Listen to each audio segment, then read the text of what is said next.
This is the water monitoring unit which is installed before the wash water overboard valve. It has a reading of turbidity, flow, and pH level of the wash water before it goes to overboard. Water monitoring unit has a small pump, gauge, and filters that would filter the dirt before it goes for the reading. And these filters usually we clean in port or whenever we had a chance. And that pipe is a wash water from scrubber tower before going overboard. And that small valve is the connection going to water monitoring unit. It passes through filters. And also, if you wanted to clean this water monitoring filters, you just need to close that valve, and of course, you need to stop the pump first. The only difference of the water monitoring unit of the inlet wash water and the outlet wash water is that the outlet wash water, it has a pH reading, while the inlet wash water is only turbidity and the flow reading. This is the wash water overboard valve, which should automatically opening and close whenever you start the scrubber or stop the scrubber. But if the system requires you to open it manually, you can open by emergency valve control. And this is the scrubber seawater pump. So this pump is controlled by frequency converter. A software regulator in the scrubber control system is regulating the speed of the process pump continuously to ensure sufficient water pressure to the scrubber tower. As I said, the inlet wash waters also have a water monitoring unit. From here, you can only see the turbidity and the flow reading. The exhaust from the engines goes to or passes through the boiler economizer first, and after that, it will go to scrubber tower. And this is how it looks like. So from here, you will have the CEMS cabinet or the continuous emission monitoring system analyzer cabinet. A heated sample probe is mounted after the scrubber. The gas sample from the flue stack will enter the sample conditioning system where it is filtered and passes through gas dryer tube. After this, the dried gas sample will enter the analyzer system. These pressure switch act as redundant safety switches to ensure that the respective exhaust dampers from main engine and generators are triggered open in case of failure. In case one of the dampers is stuck open or is stuck in closed position, and if you cannot reset it in engine room, you can reset it here in local. But you must double check the respective pressure switch for the respective dampers for the respective machinery or engines.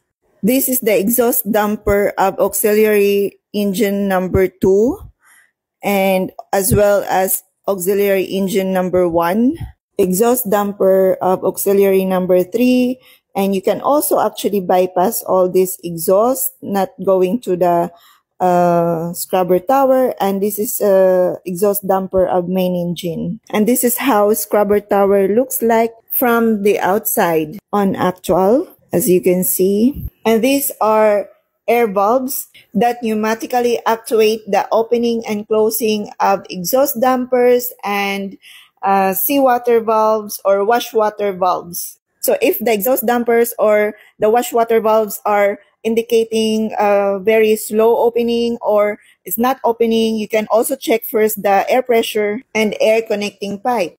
For wash water outlet, it has one main pipe and a valve here before going down where is this water monitoring unit. While the wash water inlet to the scrubber tower has several pipes, and each pipe has its own valves, which is only opening and closing depends on the load.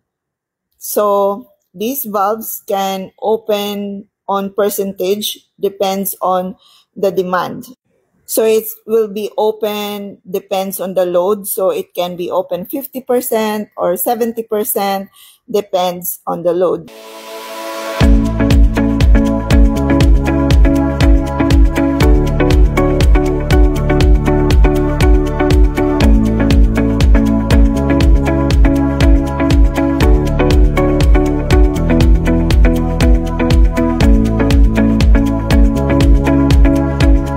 And this is is the panel in control room where you can see the indicating light for all the important parts of scrubber system.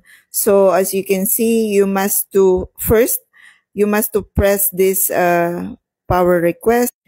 All this indicating pin light is actually indicating the position of the exhaust dampers of main engine and generators, also the seawater inlet, seawater outlet, and seawater pump, and all necessary like air loss, all the necessary parts of the scrubber.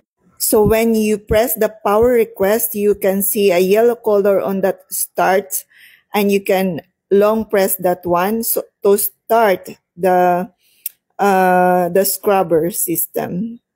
So this is how it looks like on the panel inside the control room, and also the drawing on the manual. So those are the indicator, pressure switches, and etc. Whatever you need. Flow, you can see that there is like a flow 300 cubic per hour, and see all these parameters you can actually hear, and you can check if there is like alarms also here. So everything was in this panel. I will also give you a glimpse on how the scrubber tower inspection and the nozzles inspection are done. Of course, in port, when this scrubber tower had the temperature, you need to lower the temperature so you would be able to enter. So all the necessary checklists and safety precautions are needed before entering. So as you can see, we open one manhole on a scrubber tower on the first layer. This is where the diamond are located, and on top of this are the scrubber nozzles. So we had it checked and we took a picture. We also took out this hardened, like a salt, Himalayan salt, you know, like a combination of, you can see what we are taking, cleaning from the inside. That is what we took out from the inside. And also for the nozzles, we are checked for possible hardening of seawater, become a salt with a lot of deposits from the nozzles. So you can also check from that. And yeah, this is just a glimpse. And this big hole is from main engine exhaust, and small hole around that are from auxiliary engine.